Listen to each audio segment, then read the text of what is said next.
Nació con un apellido que sonaba a salón europeo, pero su destino olía a pólvora tropical. Alejandro Woz y Gil vino al mundo en 1832 y, sin saberlo, quedó atrapado en una trampa perfecta. En un país donde una firma podía salvarte o condenarte. Lo que nadie te cuenta es que su primera gran batalla no fue contra un enemigo con uniforme, sino contra el reloj. Antes de cumplir los 30, tendría que elegir entre obedecer a los hombres fuertes de turno o jugarse la vida por una idea que en su época se pagaba, con exilio, cárcel o una bala en la nuca. Su infancia transcurrió bajo el peso de una República Dominicana joven, frágil, con las costuras aún calientes. Las calles no eran solo calles, eran fronteras móviles. Un día amanecías bajo una bandera, al siguiente bajo otra. En ese ambiente, crecer significaba aprender a leer dos cosas a la vez: los libros y los gestos. Porque aquí, un silencio a tiempo valía más que un discurso brillante. Woz y Gil se formó en un mundo donde la educación era un privilegio, y al mismo tiempo, un riesgo. Saber demasiado podía convertirte en sospechoso. Pero él tenía esa clase de inteligencia que no se conforma con memorizar. Quería entender por qué el país parecía condenado a repetir el mismo ciclo de promesas y traiciones. Mientras otros jóvenes soñaban con fortuna o con un cargo, él empezó a mirar la política como se mira una tormenta. No para admirarla, sino para anticiparla. La década de 1840 y 1850 fue una escuela brutal. La República Dominicana vivía entre la amenaza externa y la pelea interna. La independencia no había traído calma. Había traído un vacío de poder. Y el vacío siempre atrae a los ambiciosos. En ese escenario, Alejandro aprendió que el verdadero poder no siempre estaba en el palacio, sino en los cuarteles, en los puertos, en las alianzas que se sellaban con un apretón de manos y se rompían con un rumor. Su juventud coincidió con el ascenso de figuras que marcarían el siglo dominicano, y ahí aparece el primer gran conflicto real que lo perseguiría durante años. El choque entre el ideal civil y la fuerza del caudillo. No era una discusión académica, era una guerra de supervivencia. En un país donde el sable podía más que la ley, ¿qué podía hacer un hombre que creía en instituciones, en orden, en un Estado que no dependiera del capricho de un jefe militar? Woz y Gil empezó a moverse en círculos donde se hablaba de administración, de diplomacia, de cómo sostener una nación que parecía siempre al borde del colapso. No era un revolucionario romántico, era, sobre todo, un hombre de Estado en formación. Y eso lo volvió útil y peligroso. Útil para quienes necesitaban cerebros que organizaran lo que las armas conquistaban, peligroso para quienes temían que la razón terminara limitando su poder. En esos años, la política dominicana era un tablero donde las piezas se cambiaban a golpes. La gente común veía pasar gobiernos como quien ve pasar huracanes. Se escondía, esperaba, y luego recogía los escombros. Alejandro, en cambio, decidió entrar al ojo del huracán, no por vanidad, sino por una convicción que se le fue clavando como una espina. Si los civiles no ocupaban espacio, el país sería siempre propiedad de los cuarteles. Su entrada a la vida pública no fue un salto repentino, sino una escalada. Primero, el aprendizaje.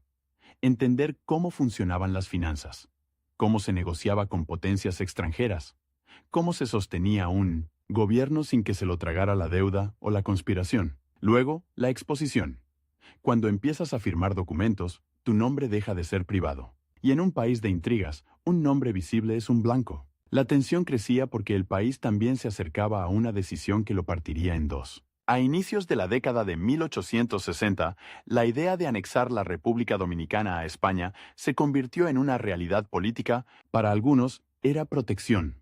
Para otros, era una humillación histórica. Y para hombres como Woz y Gil, era una prueba definitiva. ¿Se podía construir estabilidad entregando la soberanía?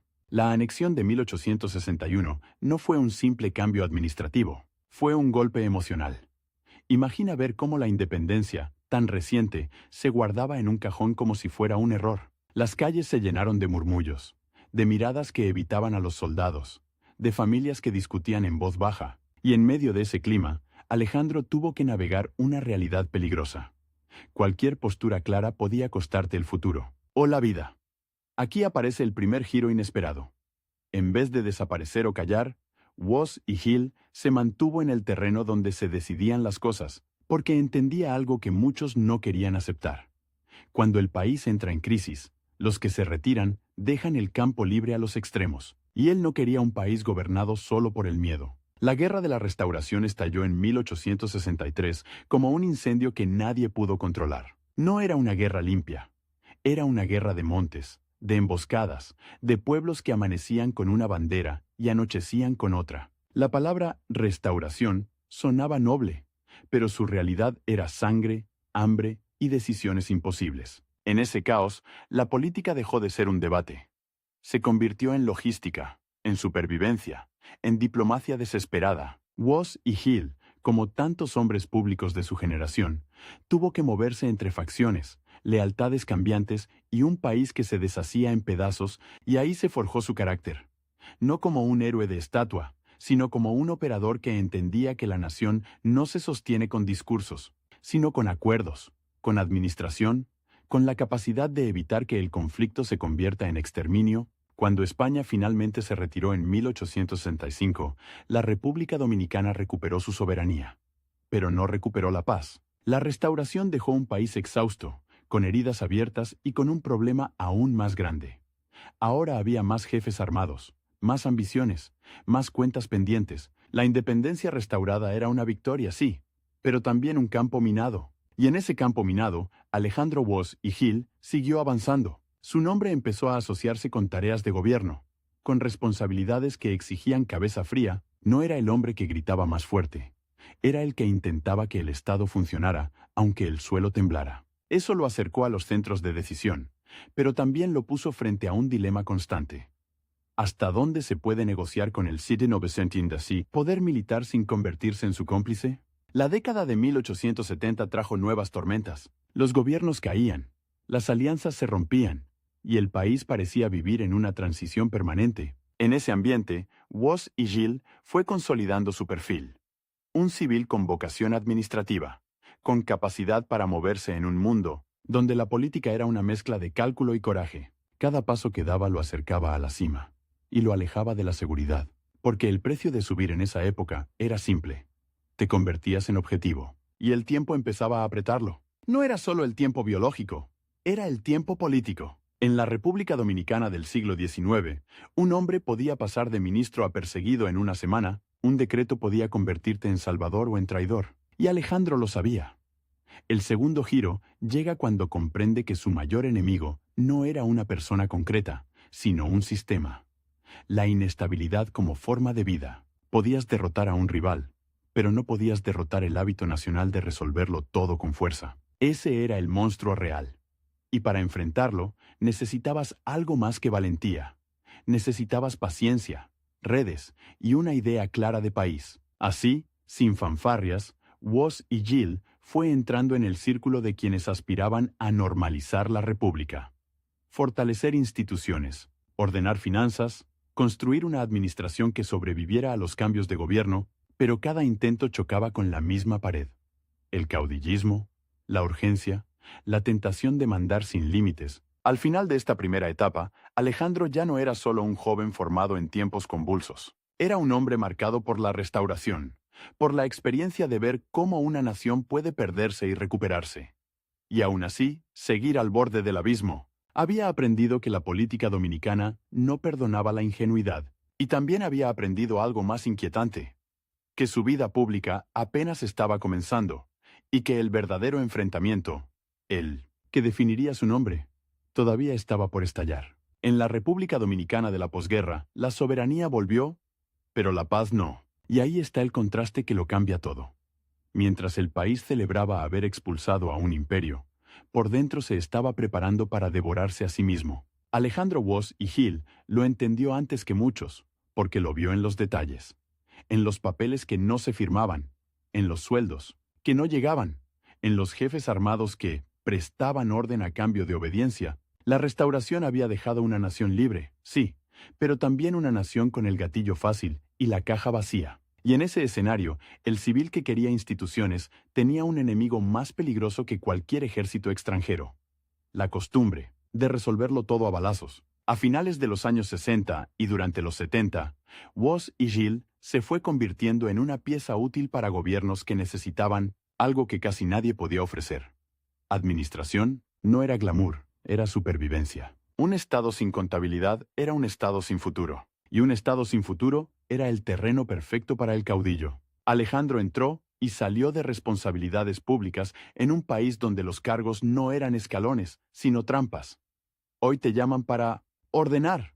Mañana te culpan por el desastre que heredaste. Cada firma suya era una apuesta, cada documento, una bala potencial. El problema era que la política dominicana no premiaba al que hacía funcionar la máquina. Premiaba al que controlaba la fuerza. Y ahí aparece el conflicto real que lo perseguiría como una sombra. La tensión permanente entre el civilismo y el mando militar. No era una discusión de salón, era una lucha por el tipo de país que iba a existir, porque si el Estado se organizaba, el caudillo perdía margen, y si el caudillo perdía margen, buscaba otra forma de imponerse. La conspiración, el golpe, el rumor, el miedo. En esos años, el país vivía con el oído pegado a la puerta. La gente aprendió a reconocer el sonido de los pasos en la madrugada, el golpe seco de una culata contra la madera, el silencio raro que anuncia que algo se está moviendo. Los cambios de gobierno podían llegar como tormenta, sin aviso, con relámpagos. Y en medio de esa electricidad, Woz y Gil se fue ganando reputación de hombre serio, de pluma firme, de cabeza fría. Eso lo acercaba al centro y lo convertía en blanco. Porque cuando un país se acostumbra a la inestabilidad, el que propone reglas parece un enemigo. Alejandro no era un incendiario. Era, precisamente, lo contrario. Y por eso resultaba incómodo. En un ambiente donde muchos vivían de la urgencia, él hablaba de continuidad. Donde otros pedían lealtades personales, él insistía en procedimientos, y esa insistencia, en la República Dominicana del siglo XIX, podía costarte el exilio, o algo peor. El giro inesperado de esta etapa es que Woz y Gil no se retiró cuando la política se volvió más peligrosa. Se metió más adentro, porque entendió una verdad amarga. Si los civiles se apartaban por miedo, el país quedaba en manos de quienes no tenían ningún incentivo para construir instituciones, así que aceptó el riesgo de ser el hombre de los papeles en un mundo de machetes, y lo hizo con una conciencia clara de tiempo. No tenía décadas para esperar a que el país madurara. La ventana se cerraba rápido. Cada crisis podía ser la última oportunidad de enderezar el rumbo, o el inicio de otra espiral. La década de 1880 trajo el nombre que terminaría definiendo el gran choque de su vida pública. Ulises Heró, Lilis, un hombre de poder extraordinario, de inteligencia política afilada, capaz de tejer alianzas como redes y de romperlas con la misma facilidad. Con Lilis, el país entró en una forma de control que prometía orden, pero exigía sumisión. Para muchos, era el fin del caos. Para otros, era el precio de una paz que olía a vigilancia. Y aquí la tensión sube, porque el orden de Lilis no era el orden de las instituciones, era el orden del hombre. Un orden que podía ser eficiente, sí, pero que dependía de un centro único, de una voluntad que no aceptaba límites. Para un civil como Woz y Gil, aquello era una paradoja peligrosa. ¿Cómo construir Estado dentro de un régimen que se sostenía, precisamente, en que el Estado no fuera más fuerte que el jefe? Alejandro se movió en ese terreno con la cautela de quien camina sobre vidrio. En un país donde el poder podía premiarte con un cargo y castigarte con el olvido, él intentó mantener una línea.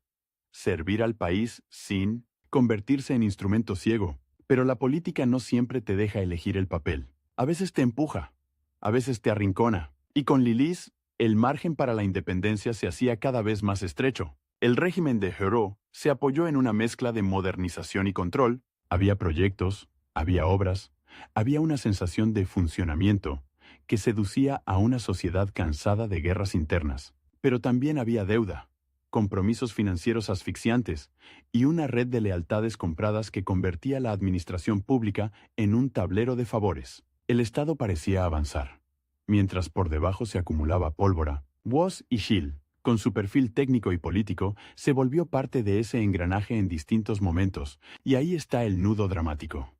No se trataba de un héroe puro contra un villano caricaturesco. Se trataba de un hombre que creía en el Estado intentando operar dentro de un sistema que usaba el Estado como herramienta personal. Su conflicto no era solo con un rival, era con una lógica de poder que lo obligaba a elegir entre eficacia inmediata y principios de largo plazo. Y entonces llega el punto de presión.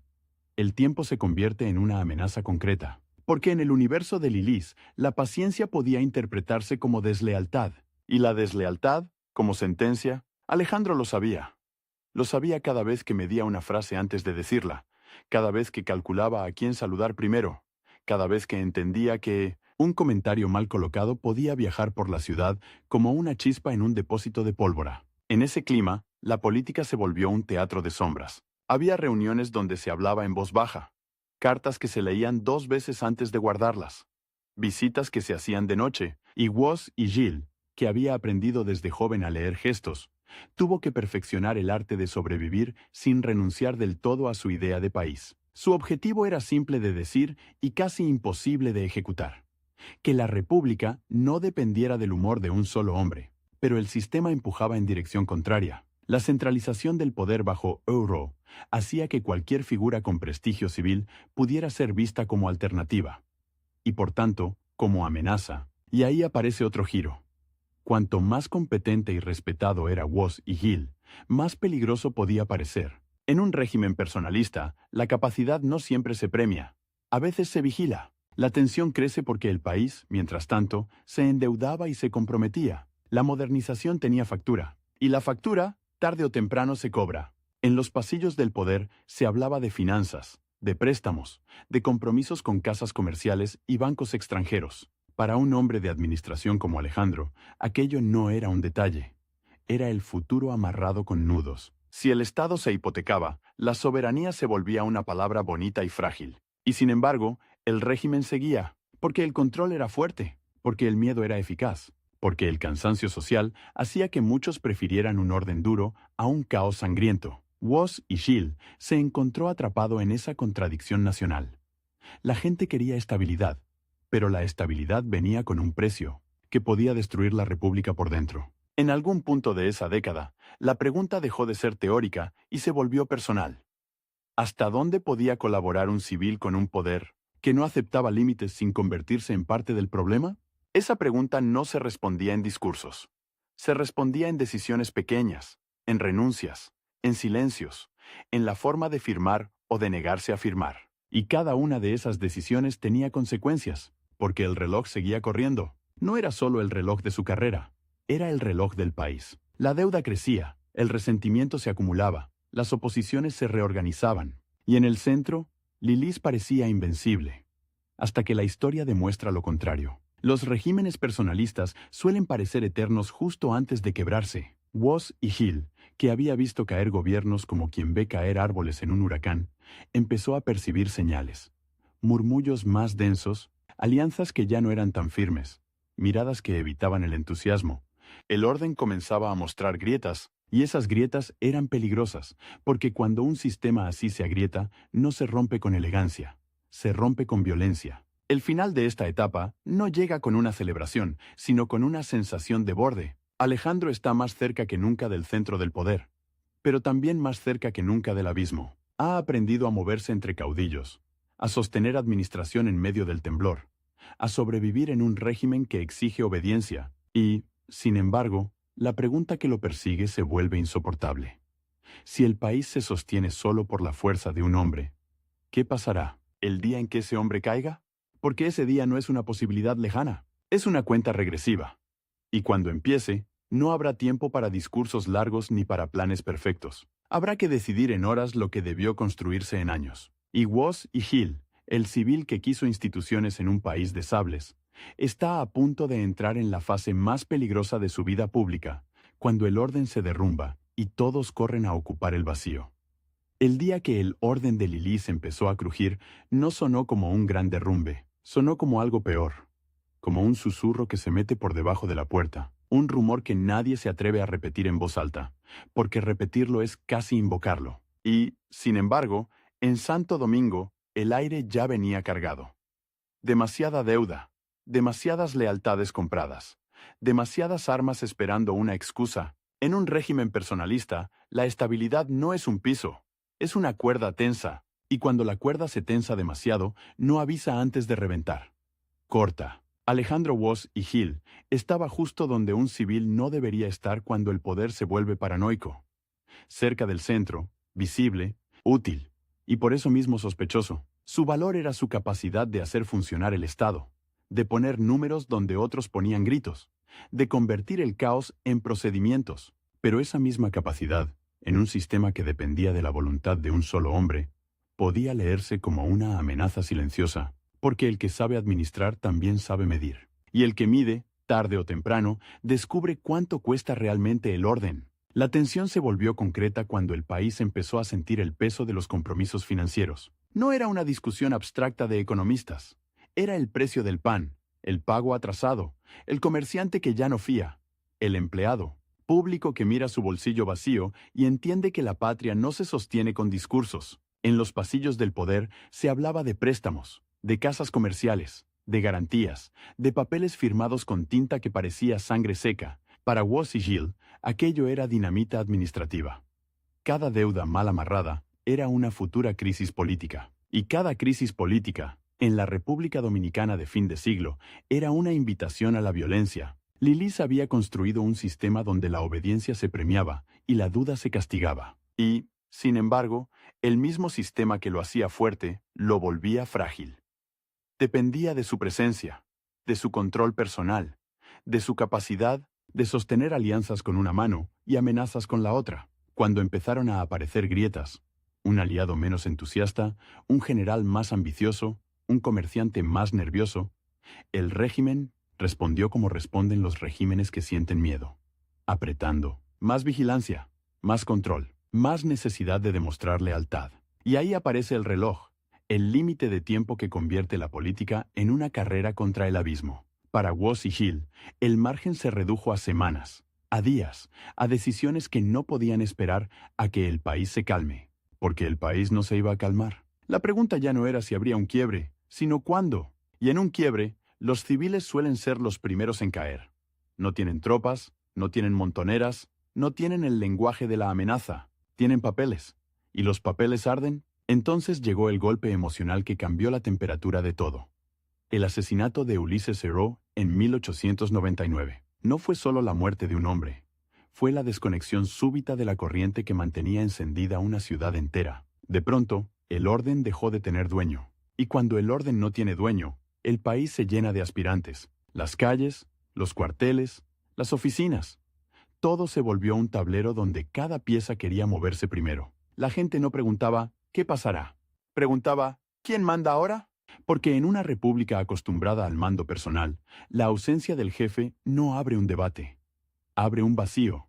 Woz y Gil entró en la fase más peligrosa de su vida pública, la del poder sin centro. Y aquí, el giro inesperado.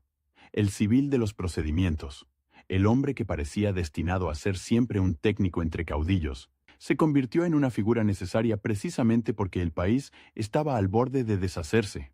Cuando todos gritan, el que sabe escribir un decreto con sentido puede parecer, por un instante, el único adulto en la habitación. Pero ese instante dura poco, y él lo sabía. La transición tras la caída de Lilis fue una tormenta de ambiciones. Los viejos equilibrios se rompieron, y cada región, cada jefe, cada grupo buscó asegurar su parte. La política se llenó de pactos rápidos, de promesas que se hacían con la misma facilidad con que se traicionaban. En ese clima, Woz y Gil tuvo que moverse con una precisión casi quirúrgica, apoyar la reconstrucción institucional sin quedar atrapado por un bando que mañana sería derrotado. Porque en esos meses, la derrota no era perder un cargo, era perder la seguridad, el patrimonio, la vida. Y aún así, Alejandro no se escondió, se mantuvo en la arena, empujado por una convicción que en ese contexto parecía casi temeraria. Si los civiles se retiraban, el país volvería a ser un campo de mando militar puro. Su conflicto real, civilismo contra caudillismo, no se resolvía con un discurso. Se resolvía ocupando espacios, sosteniendo la idea de Estado cuando el Estado parecía un animal herido. Y eso exigía algo más que valentía. Exigía aceptar que, por un tiempo, habría que negociar con fuerzas que despreciaban la negociación. En los años siguientes, la República Dominicana vivió una sucesión de gobiernos y tensiones que mostraban lo difícil que era reemplazar un régimen personalista por instituciones. La gente quería estabilidad, pero la estabilidad no se decreta, se construye. Y construirla era lento, ingrato, peligroso. Woz y Gil, con su experiencia acumulada, se convirtió en un recurso para quienes intentaban gobernar sin caer en la lógica del sable. Su papel no era el del caudillo que arrastra multitudes. era el del hombre que intenta que el Estado no se desarme por dentro. Pero el país no daba tregua. Las rivalidades regionales, las heridas abiertas, la economía presionada por compromisos y por la falta de confianza, todo empujaba hacia la confrontación. Y en ese escenario, el nombre de Woz y Gill empezó a sonar con una mezcla extraña de respeto y cálculo. Respeto, porque era visto como un hombre serio. Cálculo, porque en tiempos de crisis, la seriedad se vuelve moneda. Sirve para legitimar, para tranquilizar, para atraer apoyos. Y cuando tu nombre sirve para legitimar, también sirve para ser usado. La tensión subió cuando la política dominicana volvió a mostrar su patrón más cruel. La alternancia no siempre era electoral. Muchas veces era armada. Los gobiernos se sostenían con alianzas frágiles, y las oposiciones se organizaban con la certeza de que el poder podía cambiar de manos por la fuerza. En ese ambiente, cualquier intento de institucionalizar, de ordenar finanzas, de regular mandos, de imponer procedimientos, era visto por algunos como una amenaza directa a su capacidad de maniobra. Y la amenaza, en ese lenguaje, se responde con presión. Woz y Gill tuvo que enfrentar no solo a adversarios visibles, sino a la maquinaria invisible del rumor. En una capital donde las noticias viajaban más rápido que los documentos, bastaba una frase mal interpretada para convertir a un funcionario en traidor, ambicioso, títere. Y el rumor era un arma perfecta.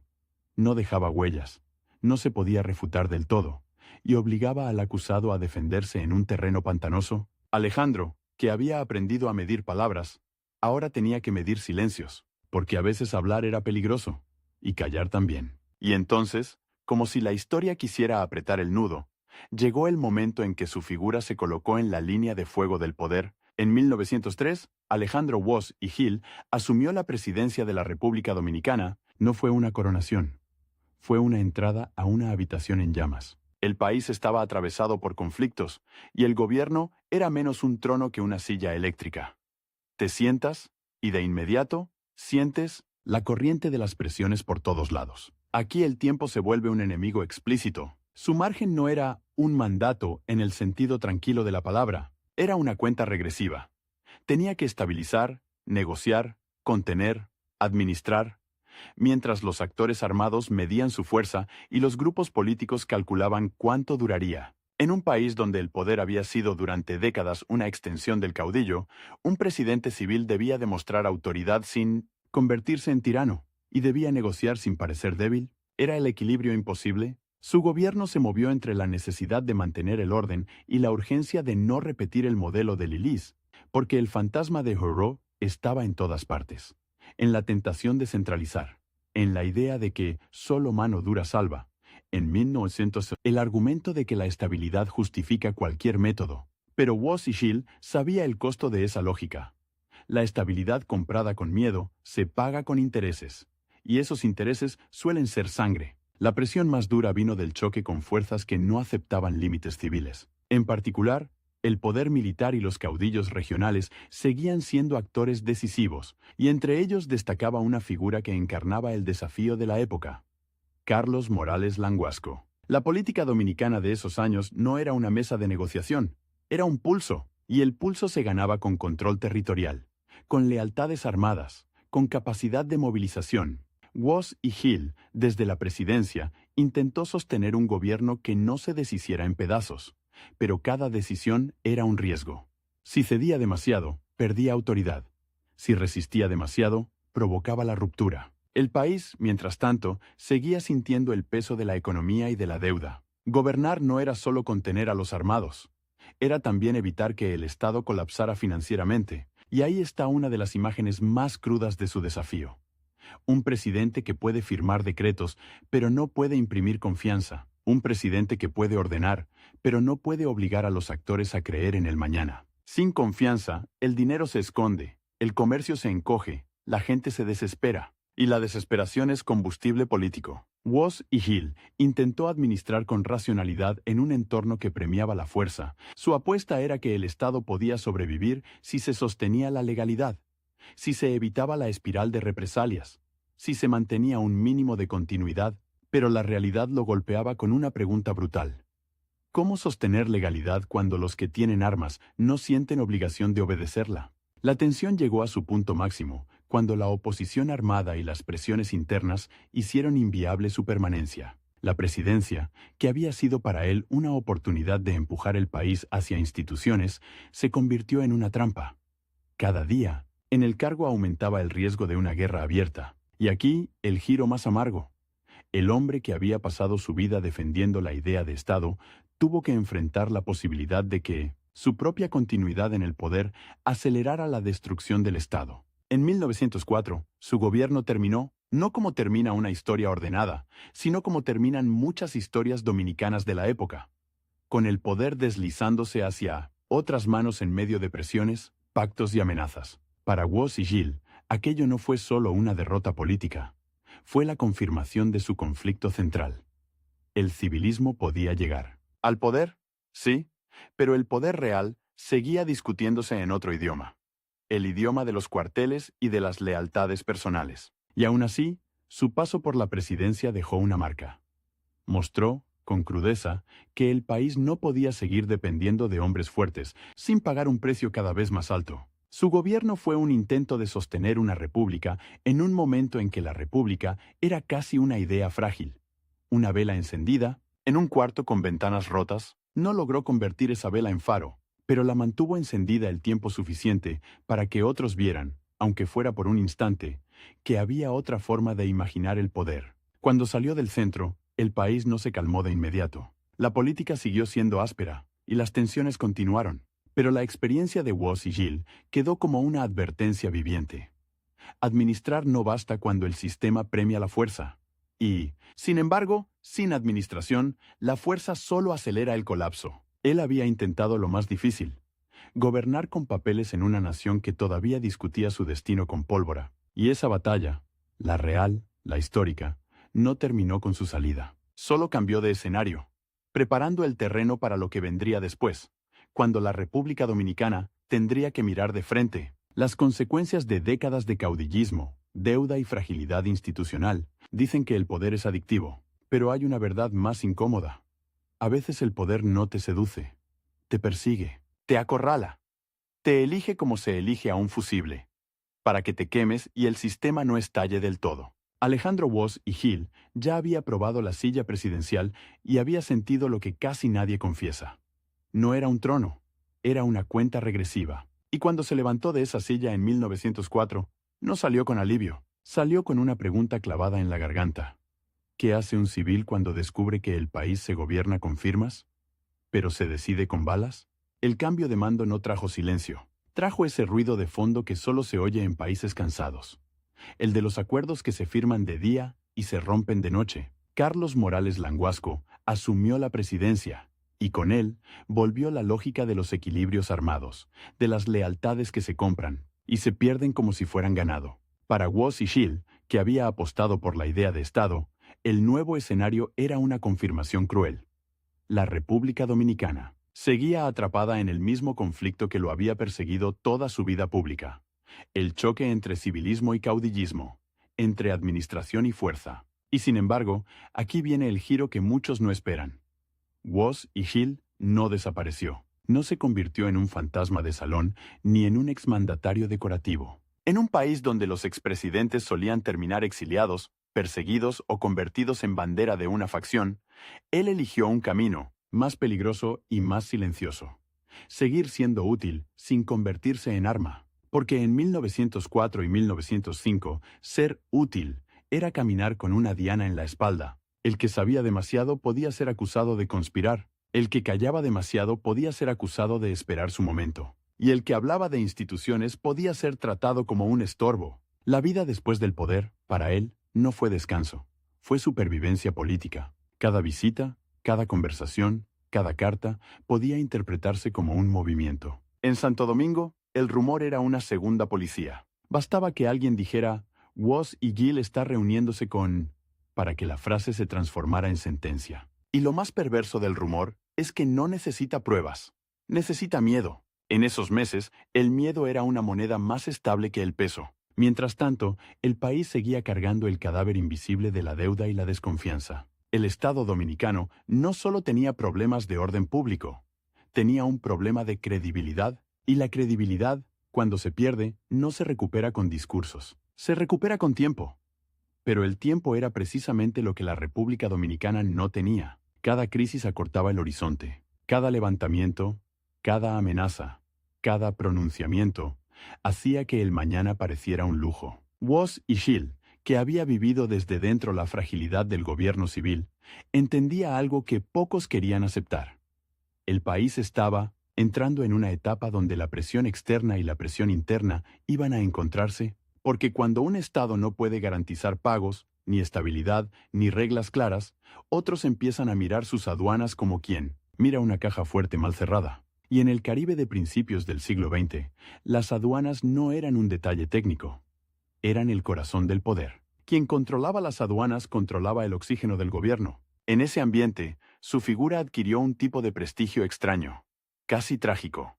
El prestigio del hombre que intentó hacer lo correcto en el momento equivocado. Para algunos, era la prueba de que un civil podía llegar a la presidencia sin convertirse en tirano. Para otros, era la prueba contraria, de que un civil, por decente que fuera, no podía sostenerse cuando los fusiles marcaban el ritmo. Y esa ambigüedad lo acompañó como una sombra. No era un héroe de plaza pública, era un símbolo incómodo, porque obligaba a mirar el problema real. No bastaba con cambiar de presidente. Había que cambiar el mecanismo, que producía presidentes frágiles. Pero la historia no le dio el lujo de contemplarse a sí mismo. Su reloj personal empezó a apretar. En 1905, su salud se deterioró. Y aquí, el límite de tiempo se vuelve literal, físico, implacable. El hombre que había vivido corriendo contra la crisis nacional ahora, corría contra su propio cuerpo. Hay algo brutal en esa imagen. Un ex jefe de Estado que ya no pelea contra caudillos, ni contra rumores, ni contra deudas, sino contra el cansancio acumulado de décadas en un país que no dejaba dormir a nadie que intentara gobernarlo con papeles. En sus últimos meses, el conflicto que lo definió no se resolvió. Se condensó porque la República Dominicana seguía siendo un tablero donde la legalidad era frágil y la fuerza era persuasiva. Y él, que había intentado sostener la legalidad desde el centro, ahora observaba desde la orilla cómo el país continuaba su marcha nerviosa. No era resignación, era lucidez. La lucidez de quien entiende que las instituciones no se construyen con un solo mandato, y menos aún con un mandato cercado. La muerte de Alejandro Woz y Hill en 1905 cerró su biografía, pero no cerró su pregunta, y esa pregunta quedó flotando como una lámpara encendida en una habitación vacía. ¿Puede un Estado sobrevivir si depende de hombres fuertes? ¿O la verdadera fuerza es la capacidad de obedecer reglas incluso cuando nadie te está mirando? Su legado no fue una obra monumental de piedra, fue algo más difícil de medir. Una demostración. Demostró que un civil podía intentar gobernar sin convertir el gobierno en venganza. Demostró que la administración, esa palabra que suena fría, puede ser un acto de valentía cuando el entorno premia la arbitrariedad. Demostró también el costo, que la decencia política, en un sistema armado, se paga con soledad, con desgaste, con la posibilidad constante de ser usado por otros y luego descartado. Y hay un detalle que vuelve su historia especialmente cinematográfica. Woz y Hill no encaja en el molde del caudillo carismático ni del mártir romántico. Su drama es más moderno, más cercano a lo que hoy llamaríamos una batalla contra el sistema. Él no luchó por imponer su voluntad. Luchó por imponer procedimientos. No buscó que lo temieran. Buscó que el Estado funcionara. Y en la República Dominicana de su tiempo, esa aspiración era casi subversiva. Después de su muerte, el país no se volvió de repente institucional. Al contrario, las tensiones siguieron, y los años siguientes mostrarían hasta qué punto la fragilidad financiera y política podía abrir la puerta a controles externos y a nuevas formas de dominación. Pero precisamente por eso su figura adquiere un peso particular. Es el retrato de un intento de sostener una república cuando la república era una promesa más que una realidad. Si uno pudiera condensar su vida en una imagen final, no sería la de un hombre levantando una bandera, sería la de un hombre inclinado sobre un escritorio, con la tinta todavía fresca, firmando algo que tal vez no sobreviviría a la noche. Y aún así firmándolo, porque para Alejandro Woz y Hill, la política no era el arte de ganar aplausos, era el arte de evitar que el país se rompiera del todo, y quizá por eso su historia duele. Porque no termina con una victoria clara, termina con una advertencia. En un país donde el poder se disputaba con pólvora, él apostó por el papel Y aunque el papel parecía frágil, era lo único que podía convertirse, con el tiempo, en ley. Su vida fue esa apuesta. Su presidencia fue el momento en que la apuesta se puso a prueba, y su muerte dejó la apuesta en manos de otros, como una antorcha que no garantiza luz, pero sí exige que alguien la sostenga, porque al final, el contraste que abre y cierra su biografía es el mismo. Hay hombres que buscan el poder para mandar, y hay hombres a los que el poder les cae encima para que intenten, aunque sea por un instante, que mandar no sea lo mismo que destruir. Alejandro Woz y Hill fue de los segundos, y en la historia dominicana esa diferencia no es un matiz, es una herida abierta.